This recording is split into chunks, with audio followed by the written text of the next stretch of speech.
Hey everybody, Aaron Fisk, Worldwide RV. I want you to come with me. We're going to look at something you're going to love.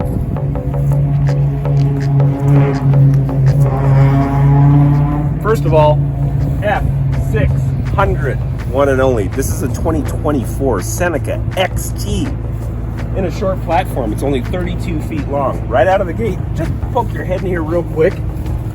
You got high performance shocks, a BDS sport lift all the way around. Look at these off-road tires. Hey, peek at that sway bar. Get back in there real quick. Look at the size of that thing. That's going to keep it driving real true down the road.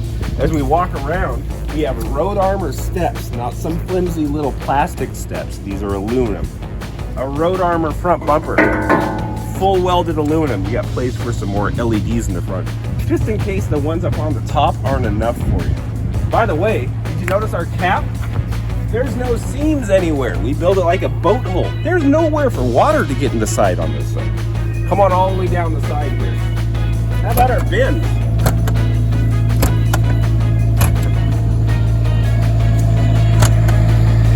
And this is something I'm really proud of. This is our wet bay here. Look at how sano everything is. And if you're colorblind, might be a little tough. That'd be the only thing I would warn you on, because they are color-coded in shapes. You can set this thing up in an instant. Notice how clean. Macerator. That'll actually push your sewage uphill if needed. Right around the back here, then we're going to go look inside. We don't overdo our graphics. It's very subtly stated. Backup camera. We actually give you a ladder so you can get up on your one-piece fiberglass roof. How's this for a nice big awning? We don't even have arms on the side that you have to run into at night. And we have some forethought. See where we put our LED lights in the awning? Not down the side. Now this spreads for everything when you're sitting outside. Not a bunch of swooshes down the side either. It's a topographical map. Oh, hey, wait a minute. I don't like what she's watching in there. We're going to come outside. You know why? We spared no expense. You got your own little man cave out here. Come on inside, folks. We're going into the good stuff. Well, now we're inside all the good stuff, folks. Oh, it doesn't have a TV in here. I'm not buying something without a TV. Would you buy it if it did? Again, we spared no expense. We're Jayco.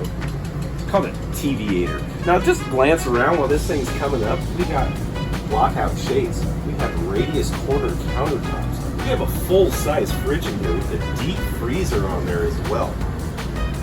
Dual ACs in a 32-foot coach will freeze you right out here. I would bet you could probably make frost build up on the inside of these windows if you got it cold enough. We overdo all of our lighting. Notice you got ribbon lighting on the top of the slide outs right there. Looks really, really sharp. Again, you really like this too. It's rubber, very flexible.